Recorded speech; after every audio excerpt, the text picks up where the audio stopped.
What's up, everybody? Matt Gajeski here, back again with the Odd Shopper channel. And today we'll be talking some college basketball bets ahead of Wednesday, January the 25th. Before we get started, make sure to hit that thumbs up button, subscribe to the channel, and hit the notification bell so you know when this and all other content goes live. If you're listening on podcast, please leave a rating and review over there too. That helps us a ton. And we are brought to you by DraftKings Sportsbook. They have a limited time no-brainer offer for you guys. It's only going to be available through February 12th. What you're going to do is click the link in the video description below or just head over to DraftKings Sportsbook. You'll make your first deposit of at least $5, then a wager of at least $5 again on anything. Anything of your choosing, could be something in this video.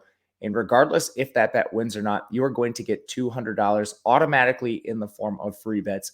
It's literally $200 free dollars into your DraftKings account. So make sure to check them out. The legal gambling age for most states is 21 years. If you or someone you know has a gambling problem, please call or text 1-800-GAMBLER.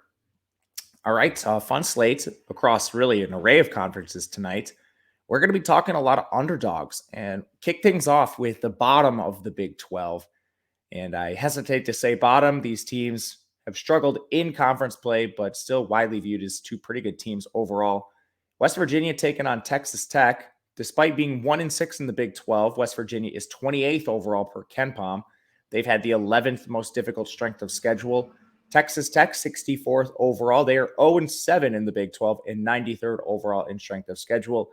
Two teams we've been fading a lot this year, but basically you can find plus 3.5 with West Virginia. And against a struggling Big 12 team, the worst team in the Big 12 at this point, in Texas Tech, we'll take the points. Now, Texas Tech is the home team here, which is the biggest thing, I think, in their favor.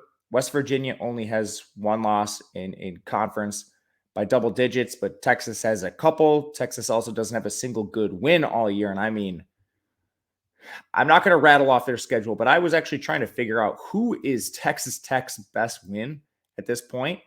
And I honestly am not sure. They have wins over Georgetown, Louisville, among like the notable teams. Those are the two you'd know the most, but Northwestern State, Texas Southern, Louisiana Tech, Nichols, Eastern Washington, maybe. Like, I don't know who the best team this team has beaten is. Now, they do have a number of close losses, which should be taken into account here.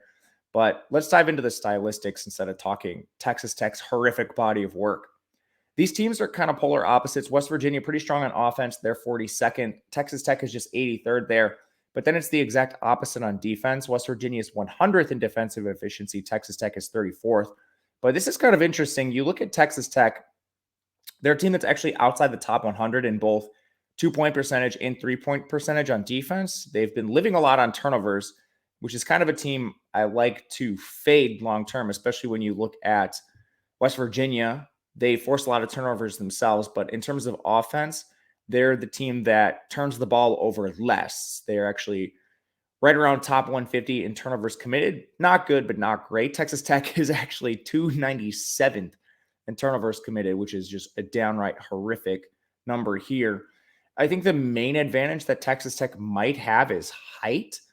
This is interesting. West Virginia is 193rd in rebounding. Texas Tech is 128th. And then on the interior, Texas Tech pretty good at scoring from 2-point range, 27th. And West Virginia is actually 168 at defending the paint. But this doesn't match up with effective height. West Virginia actually has the edge in terms of size on the floor. Now, Texas Tech did get back AMAC, who he's 6'11". I don't really think he provides a drastic height advantage for this team. He just provides more depth. West Virginia has a slew of players that are pretty tall. Jimmy Bell, Muhammad Wagoo, Trey Mitchell, Emmett Matthews. These are all fairly tall players. So I don't think this is a drastic advantage. It's just been really interesting to see West Virginia underachieve in terms of their height. But basically what you have here is West Virginia better at forcing turnovers. They don't commit as many themselves. And this team is a better shooting team overall. You look at players like Trey Mitchell, Emmett Matthews. These are about 40% three-point shooters. Eric Stevenson not too far behind. And Texas Tech has kind of struggled in this regard from a shooting perspective. You just basically have Jalen Tyson and Pops Isaac shooting below 40% for this team. But this could be ugly. It's a game where really two teams I'm trying to sell high on and not buy low on. But West Virginia's dealt with some injuries recently as well. Kedrian Johnson's been hurt. He's back now. If I'm going to take points with the team in this matchup, it's going to be West Virginia. We'll take +3.5. I think this should be closer to a pick 'em despite the home floor advantage for Texas Tech. Next game, we're going to take another dog here and another one on the road. But this one, it's a lot of the things we just talked about with West Virginia, Texas Tech, but I think exacerbated further in the Big East when Xavier takes on UConn. Just hard for me to see UConn being a 7-point favorite over any of the competitive teams in the Big East right now, especially considering their recent skid. They jumped as high as number 1 overall, and they're still currently ranked 6th at KenPom, which is egregious. 24th in strength of schedule. This team is 2-5 in their last 7 games, only wins over Creighton, and Butler had that ultimate Butler get right spot. And Xavier, they've, similar record. UConn 6-5. It just so happens that their 5 losses all came in their last 7 games. Xavier's 16-4 with only 1 conference loss that came to DePaul. It was a 1-point loss here, which is really interesting to see. They also lost to Indiana by 2, Duke by 7, and Gonzaga by 4. So pretty good strength of schedule. This is going to be an awesome game and a very even matchup overall, in my opinion. The one drastic difference in terms of efficiency comes for UConn on defense. So on offense, Xavier's 12th, UConn's 17th. On defense, UConn's 12th, Xavier's 170th. But I have a lot of questions with this, especially considering the recent run UConn has been on. You look at their most recent games in conference play, this team has been hemorrhaging points. So they just beat Butler. That'll happen. Butler's probably the worst team in this conference. They lost to Seton Hall, gave up 67 points. Not great. Gave up 85 to St. John's, 82 to Marquette. They beat Creighton in there. Gave up 73 to Providence, 83 to Xavier in the first matchup that they lost by 10 points. They gave up 73 points to Georgetown. I mean, this team has just been hemorrhaging points in conference play. So seeing them with the 12th ranked defensive efficiency in the country seems like it's largely on the back of non-conference. And you can't really take away much of them in non-conference. They beat Bama, Iowa State, Oklahoma State. Those are some good wins. But it's also early in the year versus some pretty young teams, especially like Alabama with Brandon Miller, who's come a long way. Meanwhile, in conference play, they've struggled mightily and their defense has shown cracks. Well, Xavier, one of the best shooting teams in the country, they're 5th in 3-point percentage, 36th in 2-point percentage. Via the Twin Towers, they have Nunji and Fremantle down low. And from an offensive perspective, they're better than UConn really everywhere. You look at the shooters on UConn. Okay, you have Jordan Hawkins, 39% 3-point shooter. Alex Caravan, he's at 38%. You have Joey Calcaterra, who doesn't play full minutes. He's at 44%. Perhaps he should get some more. And then Adama Sanogo, who can't stay on the floor due to foul problems. Meanwhile, on the other side, we just have 40% 3-point shooters across the board. Solely Boom, 43%. He's going to handle the ball. Kobe Jones, 42%. Even Nunji, 40%. Kunkel, 40%. They're better shooters everywhere. And you have the elite foul drawers in Nunji and Fremantle down low who are going to battle with Sanogo. And I like that there's 2 of them. It's not, okay, one gets into foul trouble, our team is screwed, which is largely the case with UConn. Now you have Nunji and Fremantle. Meanwhile, you have, on the UConn side, just Sanogo down there who hasn't played full minutes in multiple games lately.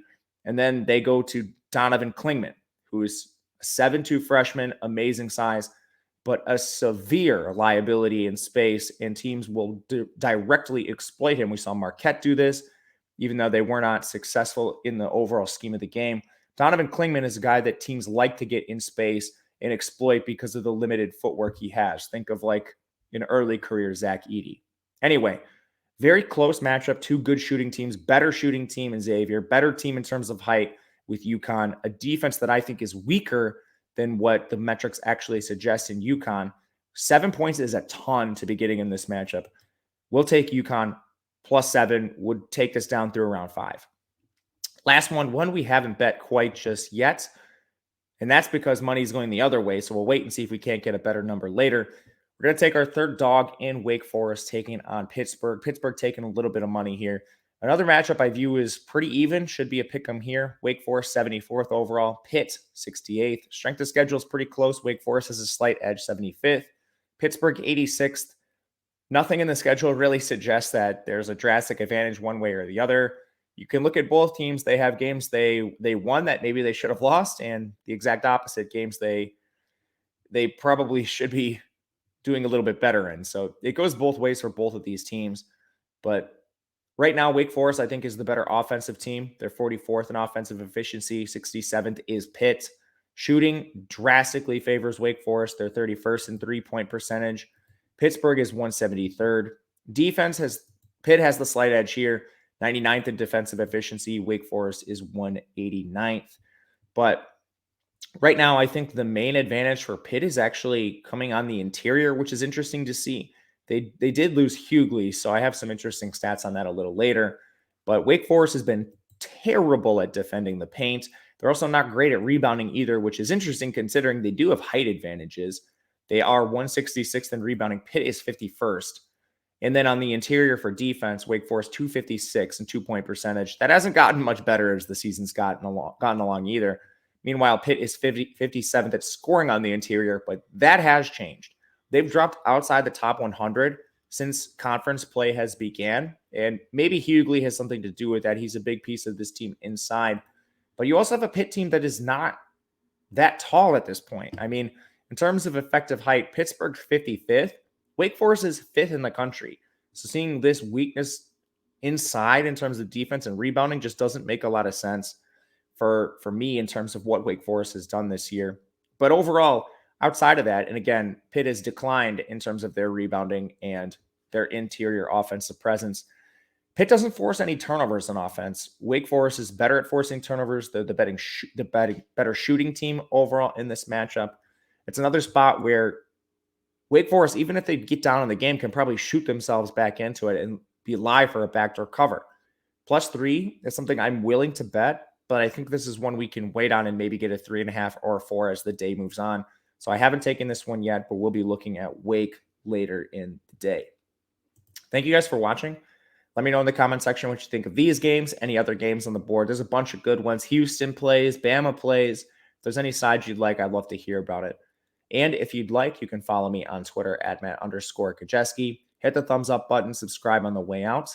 We'll be back again tomorrow. And until then, good luck.